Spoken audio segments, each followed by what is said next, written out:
It's happening. Osinbajo, IGP, arrives Rivers. See why they are there. Professor Yemi Osinbajo, that is the vice president of the country, and also the IGP of police. The IGP of police have arrived in Rivers State. Rivers State governor, we know recently, has taken his stand on the value-added tax, saying he believes strongly, and according to the law, his states and every other state in the south who takes care of the north should stop doing that. Everybody should take care of their region. And so Osinbajo is there. But is that a reason why Osinbajo has arrived, Rivers today? Osinbajo is there in the company of the IGP of police, Usman Baba Kali, and we'll be meeting with Wike as well as other prominent Nigerians to look into some very pressing issues at the moment. News and reports reaching us is that Governor Newsom Wike is the one who has invited the vice president formally, Professor Yemi Osinbajo, to come to Port Harcourt. He's inviting him also to look at things going on in Rivers State, as well as to come help with some issues. This is what we want to talk about. Please don't forget to give us a thumbs up, like us, share, subscribe. Let's get all the details. Thank you. Vice President Professor Yemi Osinbajo, the IGP of police, arrives Rivers for project inauguration. The Vice President Professor Yemi Osinbajo has met with Newsom Wike in company of the Inspector General of Police, Akali Baba Usman. They have arrived in Rivers today. The Vice President, Governor Newsom Wike, and IGP of Police have arrived in Omagu, Rivers State, for inauguration of the Nigerian Police Squad Protection Unit Base 6. The facility was built by the Niger Delta Development Commission. It's named after President Muhammadu Buhari. Also in Osinbajo's entourage, which arrived the venue at exactly 12:20 p.m., was the Minister of Niger Delta Affairs, Senator Godwin Akpabio, among others. The Vice President is expected to also have meetings with the governor of the state after the commissioning of this project and look into other areas and pressing issues ongoing right now in Rivers, as the governor of Rivers State will also keep him and look into concerns of his and how they can move the nation forward. So this is why the Vice President has gone to Rivers State. The Vice President has visited as a result of pressing issues on some of the activities ongoing now.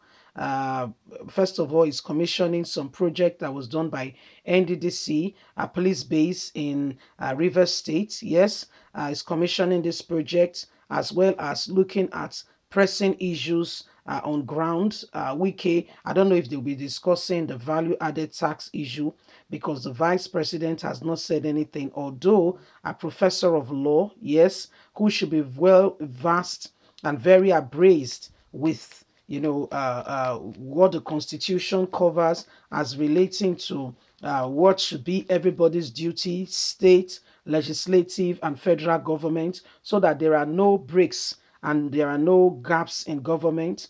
I believe that, I don't know if they will have a discussion around that area, because the Vice President, if you look at him very well, is somebody who is, careful with relations to some matter, will not want to speak into some issues, especially if it concerns the North. He only speaks into it when necessarily and when opportunity presents itself. Largely, the Vice President will say nothing. Okay, you will not hear his opinion on many issues. And I want to believe that it is because he does not want to be seen as antagonizing the current administration. We all know what happened to the Speaker of the House of Representatives, Femi Gbajabiamila, who earlier this year or late last year, made a request to the president to come to the House and answer questions on insecurity and why it is worsened, because he's the chief security officer. Now listen, that act being demonstrated by the Speaker of the House is constitutional. Yes, that very act is constitutional, of which makes provision is made for it to for the president to answer on questions relating to protection of life and property if there is reason and need for such to be done. However, the vice president was chickened out, the Speaker of the House of Representatives was chickened out of it when they began to threaten him left, right, and center with, uh, with impeachment. Before you know it, Northern students or Northern Forum began to make statements saying the Speaker of the House of Representatives was put in by themselves, and so he's beating the fingers that fed him, and so he will be impeached. Blah blah blah blah blah. You know, a lot of words came in that regard, and before you know it, the Speaker of the House, the whole issue died a natural death. Did not invite Buhari again. So when you look at it, you begin to ask and question yourself, is there anything called truth in this country? What is truth? What's the definition of truth? Because truth now is your perspective. Is that what it really is? Is that what is really happening? Do we have truth? Because as soon as they began to, left, right, and center bombard him, it just ran straight into his shell. Straight into his shell. He abandoned his constitutional duty as an arm of legislation to ask what is going on. He left it. So the vice president himself is also being very careful. Very careful. Does not want to offend anybody. Like the adage goes, see no evil, hear no evil, say no evil. Okay, so I mean, he's been very careful. And, as we speak now, just kept himself out of it all. It's only when he's absolutely the one in charge that he comes up with any form of, opinion regarding any issue. Just like we had, the whole issue of,